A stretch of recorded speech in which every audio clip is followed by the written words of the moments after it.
J'avais 13 ans et j'étais plutôt un intello. Ma seule priorité était d'avoir des bonnes notes. C'était un lundi soir quand je rentrais de mon collège. Ma famille se préparait pour une fête. Ma mère m'a demandé de la rejoindre, mais ma réponse était un non, car j'avais un contrôle de maths le lendemain. Quand j'étais dans ma chambre en train de réviser, après environ 30 minutes, mon frère vient me voir pour me dire qu'ils allaient sortir. J'ai fermé la porte et je leur ai dit au revoir, puis j'ai fermé les rideaux.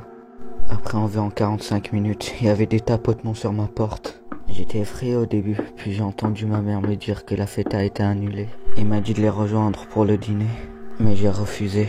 Elle a répété la question 3 fois et chaque 50 minutes. La troisième fois, je lui ai demandé d'arrêter. Puis je suis allé au lit. À minuit, ma mère a ouvert la porte. Je me suis levé et j'ai couru vers elle.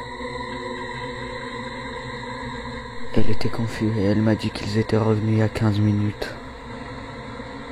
J'ai commencé à paniquer. Ma mère a essayé de me calmer et elle est restée à mes côtés pendant la nuit. À environ 2 heures du matin, il y avait les mêmes bruits me disant la même chose. Mais cette fois, furieusement. Je me suis dit que ça suffit. Je me suis levé et j'étais sur le point d'ouvrir la porte, mais ma mère m'a empêché. Des bruits de violence venaient de l'extérieur de ma chambre. Quand j'ai ouvert la porte, une personne avec des cheveux longs frappait mon père violemment. Ma mère était sur le point d'appeler les gendarmes quand soudain, cette femme a tiré les cheveux de ma mère. Elle a levé son couteau et m'a planté. En me réveillant, j'étais à l'hôpital. Ma mère m'a dit que mon frère a frappé cette femme avec sa planche de skate.